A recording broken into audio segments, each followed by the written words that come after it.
అమరయోధుడు సూర్యసేన్ గారి హృదయ విదారక కథ. మీకు వందే మాత్రం అనే మాట వినగానే మన దేశం కోసం ప్రాణాలు అర్పించిన అమరవీరులు గుర్తు వస్తారా? అయితే ఒక మాస్టర్ గారు ఉన్నారు, దేశం కోసం తన శరీరం మొత్తాన్ని త్యాగం చేసిన అసలైన వీరుడు. ఆయన పేరు సూర్యసేన్. ప్రజలందరూ ప్రేమగా మాస్టర్ దా అని పిలిచేవారు. బ్రిటిష్ వాళ్ళు ఆయనను అరెస్ట్ చేసిన తర్వాత దారుణంగా చిత్రహింసలు పెట్టారు. దంతాలన్నీ పీకేశారు, చేతులు కాళ్ళు విరగ్గొట్టారు, శరీరం నిండా గాయాలే. అయినా ఒక్క మాట కూడా బయటికి చెప్పలేదు. దేశం కోసం అన్నీ తట్టుకొని కన్నిటిని కూడా బయట పెట్టలేదు. అంతటి బాధలోనూ ఆయన చివరి లేఖలో ఇలా రాశారు: మరణం నా తలుపులు తడుతుంది, నేను మౌనంగా మరణించాలి, అదే నా దేశానికి ఇచ్చే ఆఖరి బహుమతి. 1920లో బ్రిటిష్ పాలనకు బలమైన దెబ్బ ఇవ్వాలనుకున్న సూర్యసేన్ చిట్టగాంగ్ ఆయుధగార దాడి అనే చారిత్రాత్మక వ్యూహాన్ని రూపొందించారు. ఒక ఉపాధ్యాయుడు తాను బోధించిన విద్యార్థులతో కలిసి దేశం కోసం యుద్ధం చేశాడు. ఇంత గొప్ప దేశభక్తుడిని గురువుగా పొందిన విద్యార్థులు ఎంత గర్వపడ్డారో ఊహించండి. బ్రిటిష్ వారు చివరికి ఆయనను జైల్లోనే వేలాడదీశారు. ఆయన మృతదేహాన్ని కుటుంబానికి కూడా అప్పగించలేదు.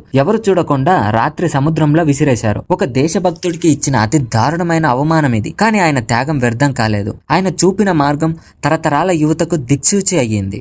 ఇప్పటికీ చిట్టగాంగ్ ప్రజలు మాస్టర్ దాను దేవుళ్లా పూజిస్తారు. ఈ రోజు మనం అనుభవిస్తున్న స్వేచ్ఛ వెనుక ఇలాంటి అమరవీరుల రక్తం, త్యాగాలే ఉన్నాయని గుర్తుపెట్టుకోవాలి.